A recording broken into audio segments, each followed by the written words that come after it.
hope then another. Who knows where this road may go? We're here with Stephen Flaherty, who is the composer for Anastasia and so much more, and maybe most importantly to Cincinnati folks, a graduate of CCM at the University of Cincinnati. Yes. Let's talk about your days there, Okay. Stephen, in Cincinnati. Tell us what you remember and what you loved about the city. Well, I just loved being in Cincinnati. I loved my time there. From a very early age, wanted to be a composer of musical theater, and Cincinnati at that time was one of the very few schools in America that had a musical theater program.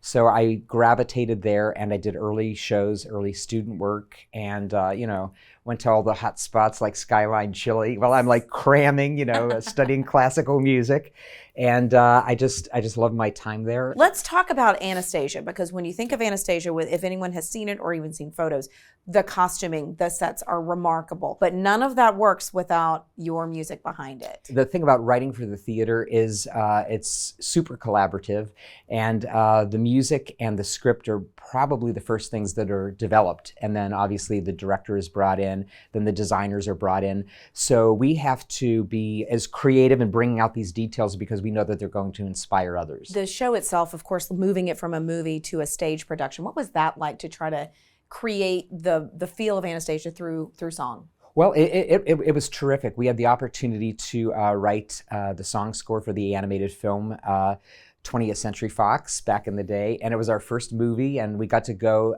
to the Academy Awards. We were nominated for not one, but 2 Oscars. That's like crazy. We had a wonderful time doing that, but in animated films, there's only the time to have maybe 5 or 6 songs. Mm-hmm. And there was a lot of development of the characters that we didn't get to have the opportunity to do. So years later, when we had the opportunity to write a stage version of this, we jumped at the chance because we knew that we wanted to write more songs for the character of Dimitri or the grandmother character.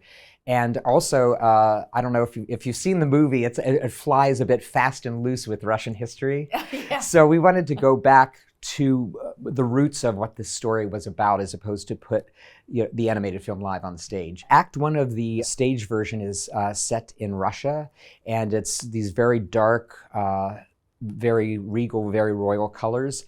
And we use a Russian chorus a lot, so it's very evocative of that particular sound and that particular time.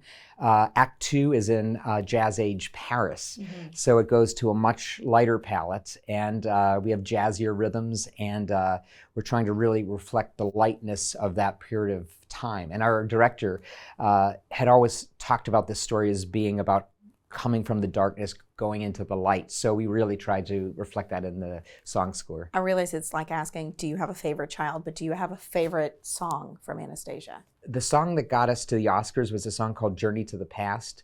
So obviously, well done, little song. We were very happy about that. But at the same time, we were writing new material for these characters. And you sort of have to make sure that the new material matches, the few songs that you're using from the film. So while I love Journey to the Past, I also love a new song that we wrote for the character of Anya, which is her first song, which is called In My Dreams. And it's very evocative, and again, it uses a lot of winter imagery, and it has much more mystery, because Journey to the Past was the first song that she sang in the movie, and now it's the song that ends Act 1. So we're building to that. You are about to celebrate 40 years from setting foot in the vast New York City. That's right. When you set foot here for that first time, did you ever imagine that this is what lies ahead of you? You just hope for the best. You have a song in your heart and some sheet music in your side pocket, literally off the bus from the Midwest. I loved coming to New York because in Cincinnati, I think there were 2 of us that were writing music theater at the time.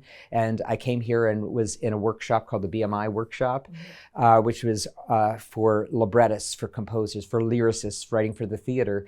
And all of a sudden, you're in a room filled with people that are interested in what you're interested in. And I just loved that. And it felt like the immigrant experience, like you could come to New York and go for your dream. And I really believed that, and I really felt that. And my timing must have been good, because within the first month, I had met Lynn Ahrens. And within 6 months, we wrote our first song together.